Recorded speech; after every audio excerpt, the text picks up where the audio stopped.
ગાજરનો હલવો બનાવવા માટે મેં અહીંયા લીટર જેટલું દૂધ લીધું છે, ફૂલ ફેટવાળું 150 ગ્રામ જેટલો ગોળ લીધો છે. આજે આપણે ગોળમાં જ બનાવીશું ગાજરનો હલવો.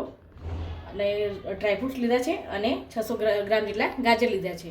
ગાજરને આપણે ચોપરમાં ચોપ કરી લઈએ.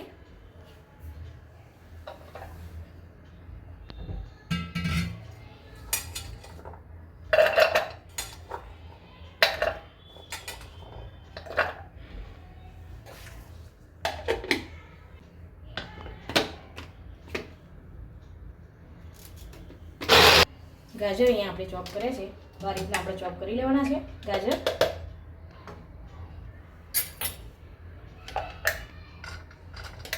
આ રીતે આપણે બધા ગાજર ચોપ કરી લઈએ. ગાજરનો હલવો બનાવવા માટે આપણે કઢાઈમાં પહેલાં થોડું 2 ચમચી જેટલું ઘી નાખીશું.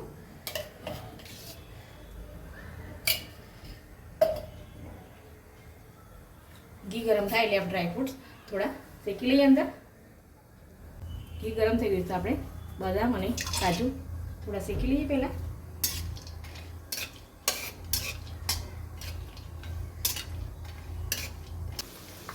કાજુ અને બદામ આપણા શેકાઈ ગયા છે તો આપણે નીકાળી લઈએ.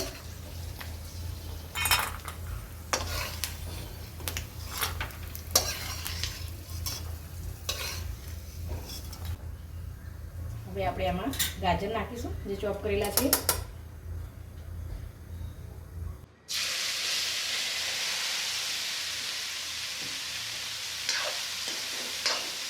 ગાજરનો 5-10 મિનિટ જેવું આપણે શેકાવા દઈશું.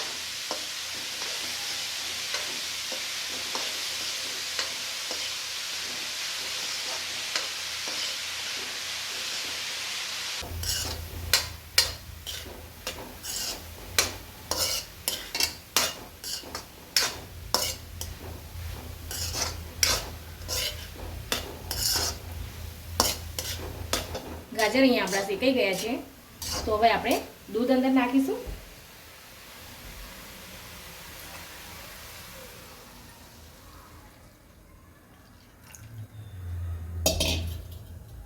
દૂધને આપણે સતત હલાવતા રહીશું. ગાજરનો હલવો બનતા આપણા 20 મિનિટ જેટલો સમય લાગશે.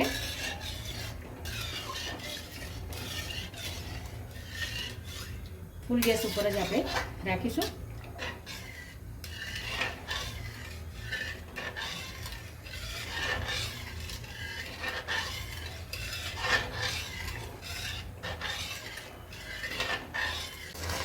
દસ એક મિનિટ જેવું થઈ ગયું છે તો આપણે હવે આને સતત હલાવતા રહીશું.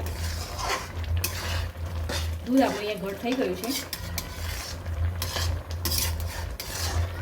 હવે આપણે ગેસને મીડિયમ કરીશું. ત્યાં સુધી ફૂલ ગેસ ઉપર આપણે દૂધને બાળ્યું હતું. દૂધ અહીંયા આપણું બળી ગયું છે તે આપણે જે પેલો ગોળ હતો એ અંદર નાખીશું. ગોળ અહીંયા મેં દેશી ગોળનો ઉપયોગ કર્યો છે. ખાંડવાળો તો ઘણી વાર બનાવે છે પણ ગોળવાળો જરૂરથી ટ્રાય કરી જોજો.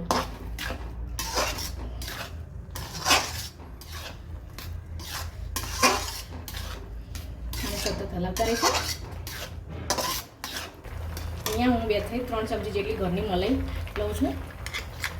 મલાઈ નાખવાથી ગાજરના હલવાનો ટેસ્ટ બહુ સરસ આવે છે અને એકદમ દાણાદાર બને છે.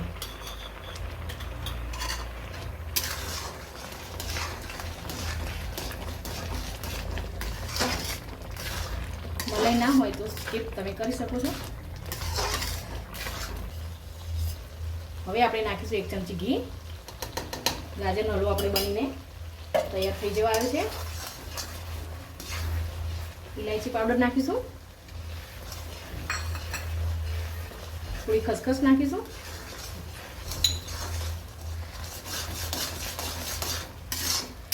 અહીંયા આપણો હલવો જો એકદમ દાણાવાળો અને સરસ ક્રીમી તૈયાર થઈ ગયો છે.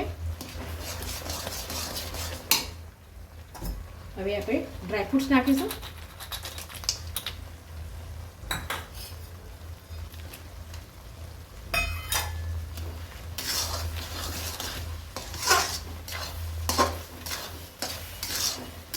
દેશી ગોળનો ગાજરનો હલવો આપણો તૈયાર થઈ ગયો છે.